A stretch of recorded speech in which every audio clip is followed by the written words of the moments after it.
Salut tout le monde et bienvenue dans cette nouvelle vidéo consacrée à l'évaluation, remédiation et soutien de la page 63 du manuel Parcours.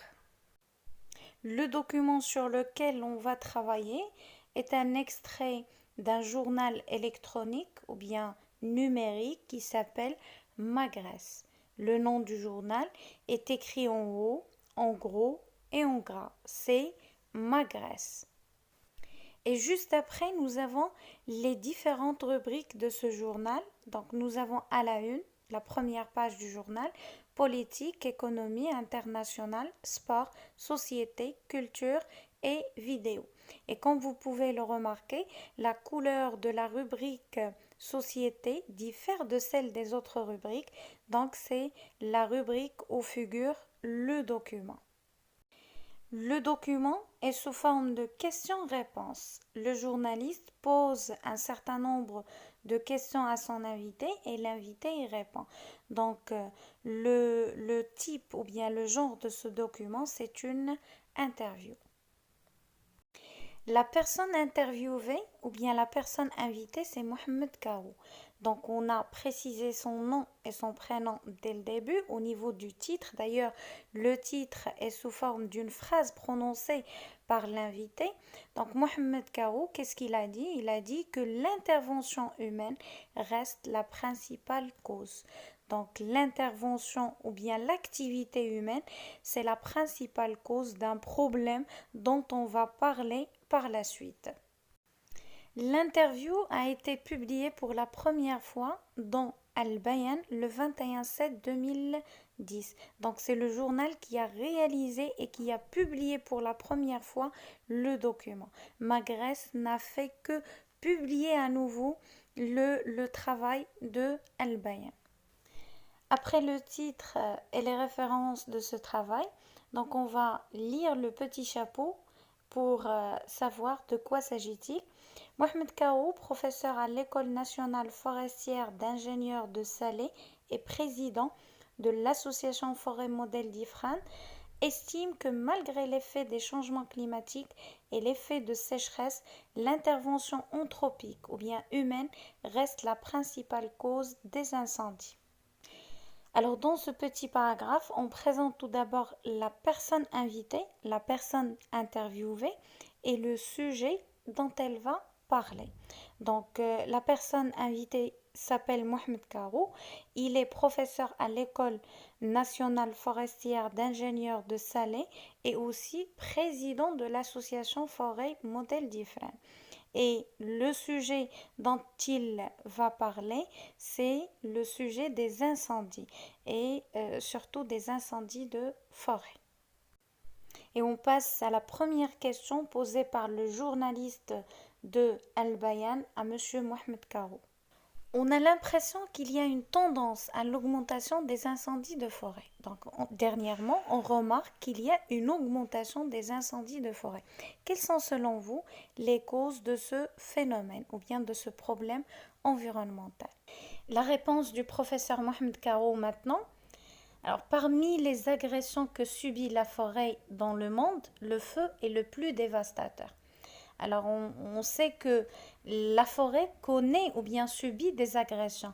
Parmi ces agressions, on cite à titre d'exemple l'abattage, c'est-à-dire le fait de couper les arbres de la forêt. Le braconnage aussi, c'est la chasse illégale ou tout simplement la pollution. Donc ce sont des agressions que subit la forêt dans le monde entier. Mais le feu reste le plus dévastateur, c'est-à-dire le plus destructeur. Donc il détruit la forêt. Le feu détruit la forêt. Non seulement il peut engendrer la destruction des zones forestières, mais il peut être la cause des pertes en vie humaine et animale, ainsi que des dégâts considérables à l'environnement et à l'économie. Ici, on cite quelques conséquences ou bien quelques manifestations des incendies de forêt. Donc, nous avons comme première manifestation la destruction des zones forestières. Les zones forestières ou bien les forêts en général vont être détruites. Deuxième conséquence, la perte en vie humaine et animale. Donc on va perdre des êtres humains et aussi des animaux. Et la troisième manifestation, ce sont les dégâts considérables à l'environnement et à l'économie. Les incendies de forêt vont provoquer le rejet ou bien l'émission des gaz à effet de serre qui vont nuire à notre atmosphère, qui vont polluer notre atmosphère et par conséquent nuire à notre environnement. L'extinction de ces feux va avoir un impact négatif sur le budget d'État, sur la balance commerciale de notre royaume. Donc l'économie du pays va être touchée aussi par ce problème environnemental. On termine la lecture. Le Maroc a enregistré une tendance à l'augmentation du nombre d'incendies. Cela est dû en premier lieu à la forte intervention humaine exercée sur les zones forestières et à la sensibilité élevée au feu des formations forestières. Alors, dans cette deuxième partie de la réponse de Mohamed Karou, on peut relever les causes des incendies de forêt. Donc nous avons comme première cause l'intervention humaine ou bien l'intervention anthropique. Et la deuxième cause des incendies de forêt, c'est la sensibilité élevée au feu des formations forestières. Les forêts sont trop sensibles au feu. D'une autre manière, le O2 qu'on trouve dans les forêts, fourni par les arbres bien sûr, facilite la propagation du feu. Les feux de forêt se déclarent le plus souvent en été. Donc voilà la période où on assiste le plus souvent à des incendies de forêt. Entre 1960 et 2006, les incendies forestiers ont endommagé 143 765 hectares.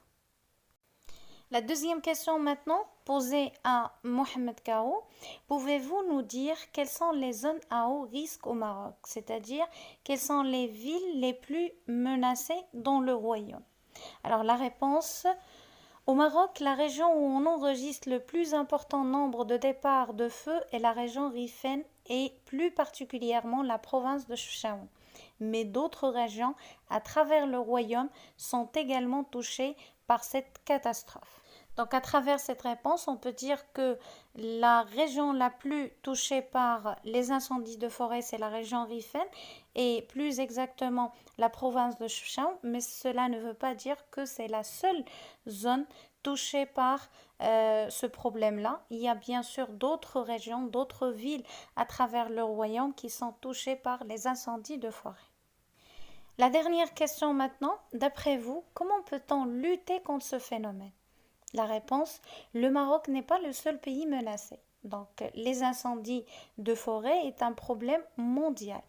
Les pays concernés et menacés par les feux de forêt pourraient sauver chaque année des vies humaines des grandes superficies de forêt si les populations étaient mieux informées et formées en matière de prévention et de lutte contre les incendies. Donc voilà une première stratégie d'intervention envisagée. Donc c'est le fait d'informer la population, de mener des campagnes de sensibilisation afin d'informer la population que les forêts sont trop sensibles au feu et aussi les former en matière de prévention et de lutte contre les incendies. Investir dans l'information et la formation en matière de lutte contre les incendies de forêt réduira aussi bien le nombre de ces incendies ainsi que les coûts de leur extinction. En plus, il faut adapter une nouvelle législation, une nouvelle loi environnementale à l'échelle nationale et régionale qui persuaderait les populations, les industriels, les exploitants agricoles et forestiers de ne pas pratiquer ou provoquer des feux ou bien les feux de forêt. Et voilà la deuxième solution. Je vais la reformuler d'une manière assez simple et je vais dire faire subir des pénalités ou bien des amendes à toute personne provoquant le feu dans les forêts. Et voilà, je passe aux questions de compréhension. La première question, je coche la bonne réponse. Le document est un reportage, une interview ou bien une lettre. Et j'ai déjà répondu à cette question-là. le document est présenté sous forme de questions-réponses. Donc, c'est une interview. Je complète le tableau suivant, le site où le document est publié. Donc, vous avez le site en bas, c'est www.magres.com. Le journal qui a réalisé le document, c'est Al Bayan. La date de parution, c'est le 21/7/2010. Le pays de parution, c'est le Maroc. Et la rubrique où le document est publié, c'est Société. Et on tourne la page, la question numéro 3, je complète à partir du texte. Le problème environnemental cité, c'est les incendies de forêt ou bien le feu de forêt. Le pays concerné, le Maroc. Le nom de la personne invitée, Mohamed Kao. La profession de l'invité, il est professeur à l'École nationale forestière d'ingénieurs de Salé. Sa nationalité, on va dire, il a une nationalité marocaine ou bien il est marocain. Le tableau ci-après, je coche par vrai ou faux et je justifie ma réponse par une phrase relevée dans le texte. Donc la première information, le problème environnemental dont parle le texte touche uniquement le nord du Maroc. C'est une information fausse. La justification, donc je vais relever une phrase du texte et je vais dire mais d'autres régions à travers le royaume sont également touchées par cette catastrophe. Alors c'est vrai que le nord du Maroc est le plus touché, mais il y en a d'autres régions à travers le royaume qui sont également touchées par la catastrophe. Deuxième information, l'homme n'est pas responsable du problème environnemental cité dans le texte. C'est faux. Et on va prendre comme justification le titre. L'intervention humaine reste la principale cause. Donc dès le début, on précise que l'être humain est la principale cause des incendies de forêt. La troisième information, le phénomène menace aussi la vie de l'homme. C'est vrai. La justification, il peut être la cause des pertes en vie humaine. Le phénomène devient plus grave en hiver. C'est faux. Les feux de forêt se déclarent le plus souvent en été et non pas en hiver. Le Maroc est le seul pays touché par ce phénomène environnemental. C'est faux aussi. Le Maroc n'est pas le seul pays menacé. Ce phénomène écologique est en augmentation ces dernières années. C'est vrai. La justification, au cours des 10 dernières années, le Maroc a enregistré une tendance à l'augmentation du nombre d'incendies. Et la dernière information, au Maroc, ce phénomène a détruit plus de 100 000 hectares. C'est vrai, il a endommagé 143 765 hectares. Donc le chiffre est supérieur à celui qu'on vient de citer au niveau de l'information. Et on passe à la cinquième question. Je complète le tableau suivant à partir du texte. Les causes de ce phénomène. Donc Mohamed Caro a cité deux causes. Il a cité l'intervention humaine et la sensibilité élevée au feu des formations forestières. Mais on peut dégager dans le chapeau deux autres causes, à savoir les changements climatiques et l'effet de sécheresse. Pour les conséquences maintenant, ou bien les manifestations de ce phénomène, donc on va les dégager à partir de la première réponse du professeur Mohamed Caro. Donc on a la destruction des zones forestières, la perte en vie humaine et animale et aussi les dégâts considérables à l'environnement et à l'économie. Quelques actions pour lutter contre le phénomène. Donc on va dégager tout simplement les deux actions citées dans le dernier paragraphe. Donc on a informer et former la population en matière de prévention et de lutte contre les incendies. Et on a aussi adapté une nouvelle législation environnementale à l'échelle nationale et régionale qui persuaderait les populations, les industriels, les exploitants agricoles, les forestiers de ne pas pratiquer ou provoquer les feux de forêt. Bien sûr, si vous voulez reformuler ces deux stratégies d'intervention, donc vous pouvez dire tout simplement mener des campagnes de sensibilisation et faire subir des pénalités ou bien des amendes à toute personne provoquant les incendies de forêt. Et pour la dernière question de compréhension, j'explique avec mes propres mots la phrase soulignée dans le texte. Donc, dans le texte, il y a une phrase soulignée. Je vais la reformuler ou bien la redire avec mes propres mots, ma propre façon ou bien mon propre style.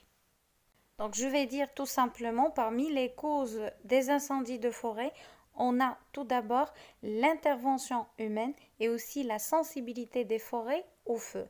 Et je peux expliquer davantage cette deuxième partie de la phrase, mettre deux points et dire le O2 fourni par les arbres facilite la propagation du feu dans les forêts.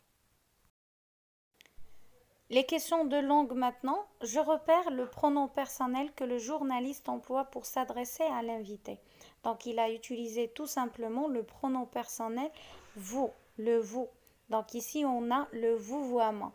Je justifie l'emploi de ce pronom personnel. Pourquoi on a utilisé ce pronom personnel et non pas le tu? Pourquoi on a utilisé le vouvoiement et non pas le tutoiement? Eh bien, tout simplement parce que la relation qui unit le journaliste à l'invité est une relation professionnelle, officielle. On peut aussi dire, c'est pour exprimer le respect et la politesse. Donc, c'est une marque de respect et de politesse. La deuxième question, j'entoure le mot intrus. Donc, nous avons incendie, parc, feu, catastrophe. Incendie, c'est le synonyme de feu. Et les deux sont des catastrophes. Donc, le mot intrus, c'est parc. La deuxième liste, donc on a forêt, bois, jungle. C'est un type de forêt exotique où on trouve des animaux sauvages. Et il y a plage. Donc, forêt, c'est synonyme de jungle. Dans les deux, on trouve du bois. Donc, le mot intrus, c'est plage.